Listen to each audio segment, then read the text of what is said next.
আসসালামু আলাইকুম, সবাই ভালো আছেন? এই যে এখানে আমি পেঁয়াজ মরিচ ভালো করে ভেজে নিচ্ছি।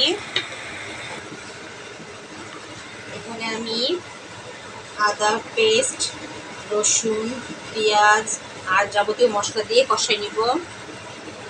বাইরে কাজ চলছে তাই অনেক শব্দ। যারা যারা আমার পেজটাকে এখনো ফলো করেনি ছোট ফলো করে দেবেন, লাইক শেয়ার করতে ভুলবেন না। মশলা কষিয়ে নি ভালো করে। এই যে এবার আমি এর ভিতরে চাল কুমড়া দিয়ে দিব, দিয়ে ভালো করে কষাই নিব। এই যে চাল কুমড়াটা সিদ্ধ হয়ে গেছে। এবার আমি এই যে ডিম, মাছের ডিম যা আমি একটু লবণ দিয়ে সিদ্ধ করে নিয়ে রেখেছি, এবার এগুলো দিয়ে ভালো করে নাড়াচাড়া করে পানি দিয়ে এটা রান্না হবে দেবো। চাল কুমড়া দিয়ে মাছের ডিম রান্না। এবার ঢাকনা দিয়ে ঢেকে আমি এটা হওয়া পর্যন্ত রেখে দেবো। এই যে হয়ে গেছে আমার মজাদার চাল কুমড়া দিয়ে মাছের ডিম রান্না। সবাই ভালো থাকবেন। আল্লাহ হাফেজ।